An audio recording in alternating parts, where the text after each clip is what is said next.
আজ আমি তোমাদের সঙ্গে শেয়ার করব একটা হিন্দু বিয়ে বাড়ির রাত্রের খাওয়া দাওয়া। প্রথমেই শুরু করছি স্টার্টার দিয়ে। স্টার্টারে দুই ধরনের অপশন ছিল। প্রথমেই আমি নিয়েছিলাম এখান থেকে চিকেন হারিয়ালি কাবাব, যেটা খেতে খুবই সুস্বাদু হয়েছিল। আর তারপর নিয়েছিলাম ক্রিসপি চিলি বেবি কর্ন, আর এটাও খেতে খুবই ভালো হয়েছিল। আর তারপর চলে গেলাম আমরা মকটেল কাউন্টারের দিকে, আর ওখান থেকে নিয়েছিলাম ব্লু লেগন। আমরা তিনজনে একই নিয়েছিলাম। আর সেদিন বিয়ে বাড়িতে গিয়ে কি করেছিলাম সে সব কিছুর ফুল ব্লগ শেয়ার করব খুব তাড়াতাড়ি। যাই হোক, স্টার্টারের পর্ব শেষ করে আমরা চলে গেলাম মেন কোর্সের দিকে।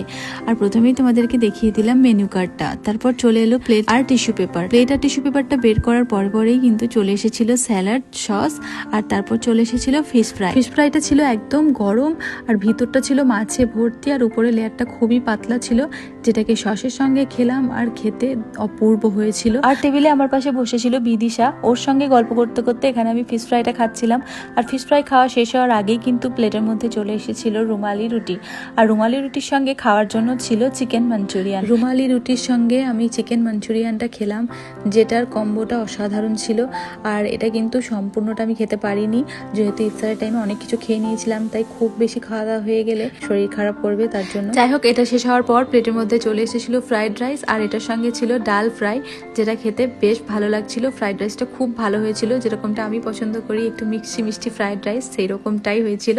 আর তারপর চলে এলো এখানে সর্ষে ইলিশ, যেটা স্বাদ ছিল অসাধারণ। আর মাছটা খুবই টাটকা ছিল, খেতে খুব সুস্বাদু হয়েছিল। সেদিন ইলিশ মাছটা কিন্তু আমি ফ্রাইড রাইসের সঙ্গে খেয়েছিলাম, যদিও ইলিশ মাছটা সাদা ভাতের সঙ্গেই খেতে বেশি ভালো লাগে। পরে সাদা ভাতও ছিল, কিন্তু পেটে একদম বেশি জায়গা ছিল না, তাই সাদা ভাতটা আমি নিইনি। আপা নিয়েছিল, তাই আপার প্লেট থেকেই তোমাদেরকে দেখিয়ে দিলাম। আর তারপর কিন্তু চলে এসেছিল মাটন কষা। মাটনটা খুব সফট ছিল, রান্নাটা খুব ভালো হয়েছিল, যদিও মাটনের পিসগুলো খুব একটা ভালো পাইনি। পরে কিন্তু আমি আর নিইনি, এগুলোই খেয়েছিলাম। খেতে খুব ভালো হয়েছিল, মাটনটা খুব সফট ছিল।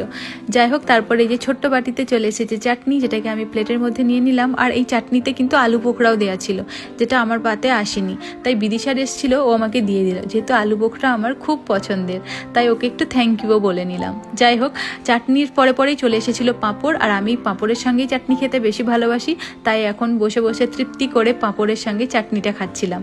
আর পাঁপড় দিয়ে চাটনিটা খাওয়া শেষ হওয়ার পর চলে এসেছিল দুই ধরনের মিষ্টি, একটা হচ্ছে কেশরভোগ আর একটা হচ্ছে সন্দেশ। কেশরভোগটা খুব নরম ছিল, খেতে খুব ভালো ছিল, আর সন্দেশটাও খেতে খুব ভালো ছিল। যাই হোক, প্রত্যেকটা রান্নাই কিন্তু দারুণ হয়েছিল, প্রত্যেকটাই খুব ভালো ছিল। আর হ্যাঁ, এখানেই শেষ নয়, শেষ পাতে ছিল আইসক্রিম আর পান। ব্যাস এই দিয়েই খাওয়া দাওয়াটা শেষ করলাম। আর আজকের এই ভিডিওটা তোমাদের কেমন লাগলো অবশ্যই কিন্তু কমেন্ট করে জানাবে। ভালো লাগলে একটা লাইক করে দেবে। দেখা হবে খুব তাড়াতাড়ি নতুন কোনো একটা ভিডিওর সঙ্গে। ততক্ষণ সবাই খুব ভালো থাকবে। টাটা।